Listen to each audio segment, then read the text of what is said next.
This is chapter 20, continued, of Kimberly Brubaker Bradley's The War That Saved My Life, midway through chapter 20. On the actual day of the 7th, it rained, cold and hard. I couldn't ride. Miss Smith gave Jamie scissors and a magazine with pictures of planes in it, and he was happy cutting them out and then flying them around the rug. I didn't have anything to do. I couldn't have gone to that stupid tea anyhow, I said. Miss Smith looked up from her sewing machine. She'd found some old towels and was turning them into dressing gowns for Jamie and me. Dressing gowns were like coats you put on over your pajamas in winter when you weren't in bed. It wasn't winter cold yet, but it was cold enough that Miss Smith had lit the coal fire in the living room. That and the kitchen range kept the house warm. We'd have used my big umbrella, Miss Smith said. You still could have gone.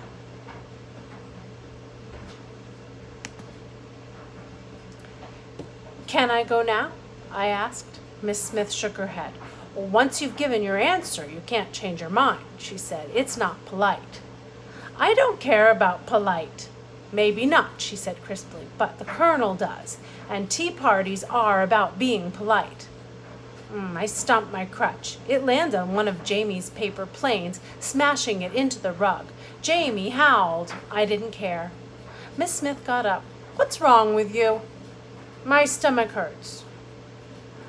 You're angry, she said, but you can't take it out on Jamie. Say you're sorry and see if you can fix that plane. I'm not sorry, I said. Miss Smith pressed her eyes shut.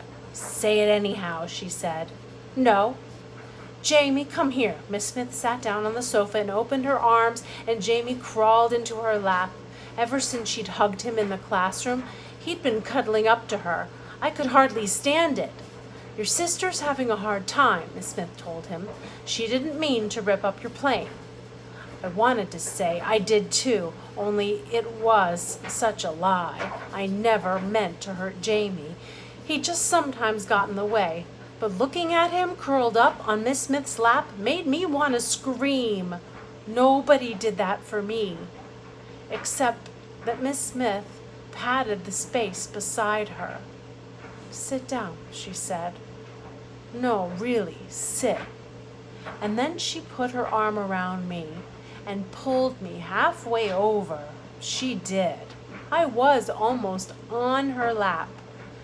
You're so stiff, she said. It's like trying to comfort a piece of wood.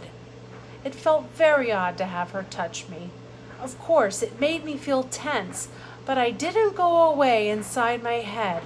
I sat on the sofa with Miss Smith's arm around me and Jamie breathing soft near my shoulder.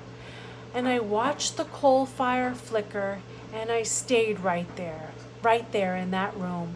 And none of us moved for half an hour. Jamie fell asleep, and Miss Smith and I just sat, neither of us saying a word, until it was time to put the blackout up and make tea. And that was the end of chapter 20, The War That Saved My Life.